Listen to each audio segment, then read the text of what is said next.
We're now in Petersfield, a market town, and we're in the market square. Here's a statue of King William III. It's a grand statue for a small town.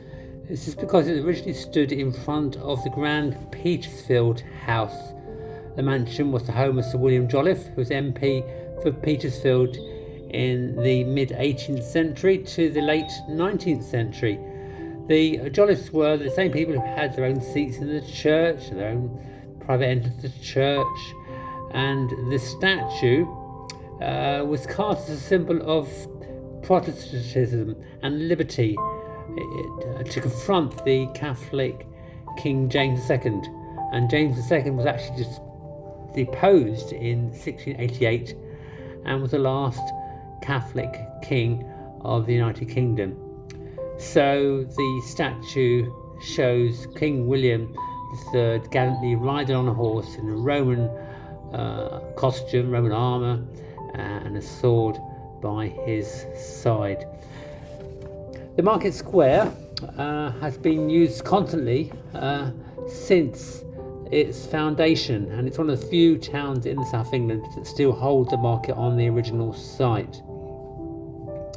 The square and the town has its foundations back to the time of the 12th century, and it's founded by Robert Earl of Gloucester. The market is held twice weekly on Wednesdays and Saturdays, and the focus of open-air church services has military parades, announcements for election results, and there's festivals held here for Easter, August Bank Holiday and Christmas, and there'll be music, dining and dancing at times. So it's a lovely square. It's kept its atmosphere, kept its culture, and we can now see St Peter's Church.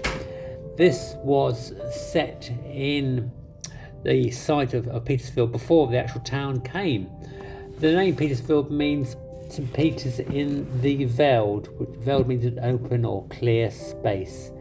The church was founded by Matilda, wife of William the Conqueror, in the 11th century, and it was called a chapel of ease, just a small chapel, and the main church was actually in Brereton, that's 3 miles away. Here's a Norman arch, fine Norman arch of the church. This was part of the older part of the church, like to be part of the tower. And then the building was further extended in the 12th century to the north and the south, and in the 19th century as well. We're now in Sheep Street, and it's a fine building here. See here the roof's raised up. This is due to what was called the brick tax, and people were charged for extra bricks, charged 12.5p per 1,000 extra bricks. And the charge was made to raise money for the war in the American colonies. The tax was abolished in 1850. So further down, there's some more houses. These are black and white fronted houses there. They've got a distinct box frame Wealden style house. It's more Kent Weald style. And yes, they're just next to this house, which, as I say, had the brick tax given to them. And here they are Wealden style, and it's Wealden style because it had a door in the centre of the house and rooms either side, and the first floor will be sort of jutting out slightly. So this was a Wealden style house, but it's been modernised a bit, and the ones to the right down here are older ones, more original houses that haven't been changed at all. This one on the right, see the little symbol there on the first floor. You can get a better view now. And that was a royal fire mark taken from Victorian times. This indicates the house protection by a private insurance company, and it had its own fire brigade to protect it from fires. So yeah, it's a lovely house there on Sheep Street. And we now moved into what's called the Spain. Spain, the word Spain is likely to come from the Norse word for roof tile, and the craft of roof tiling was practiced quite widely in Petersfield. Lovely green square there, still in the Spain, surrounded by some of the original houses. As we zoom around, we will find just there, and we're going to zoom a bit further in. This is the home of John Goodyear, who lived there between 1592 and 1664. He was a leading botanist and herbalist. He introduced the Jerusalem artichoke to this country and a number of other flowers and vegetables. Some of his work is commemorated in the Petersfield Physic Garden, and you can visit that free of charge. It's just off the high street. It's a lovely little enclave, little garden. You can go there to visit some of his work and of other plants and fruits and vegetables. So we're going further down the Spain, and we're heading now. This is one of the another blue plaque building. It's Tudor, I believe, and it's the blue plaque there mentions how it's on the road between Winchester and Chichester. And now I've come around the corner to some almshouses. These were built by the Jolliffe family in 1771 to provide accommodation for the poor.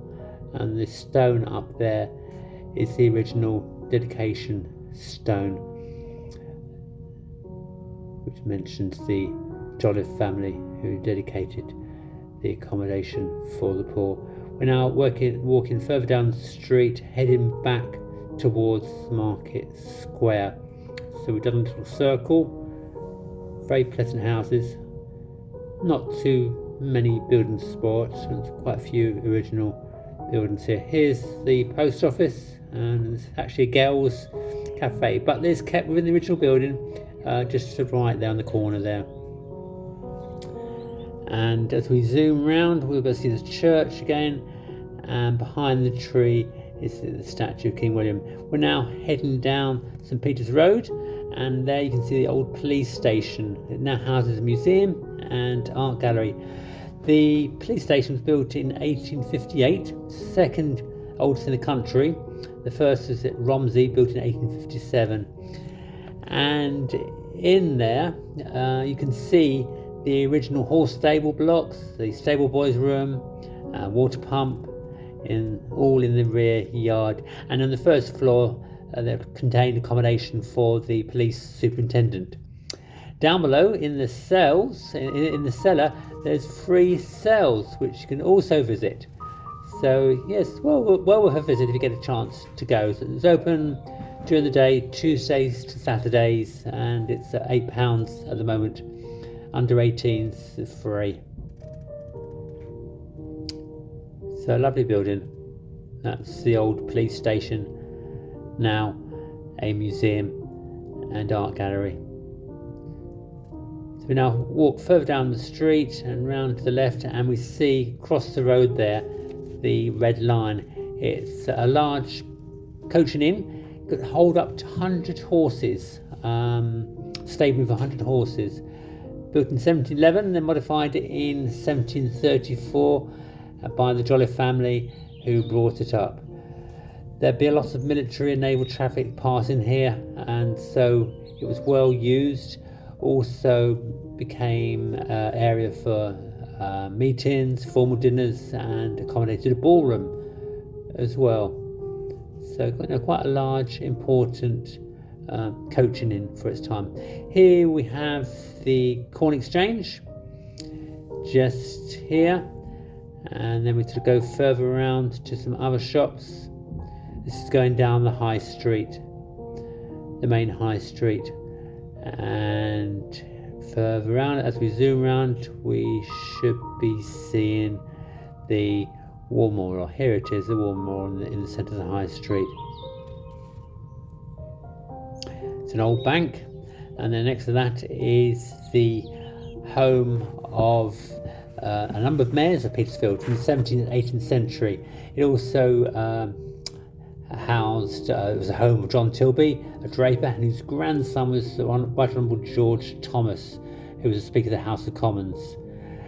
And it also held tea rooms, and in the tea rooms they had popular Punch and Judy shows. These are children's shows where there'd be Judy and Punch, they'll be arguing and fighting things out, and the kids love it. And they still have Punch and Judy shows on the seafront, at the seaside, so it still goes strong.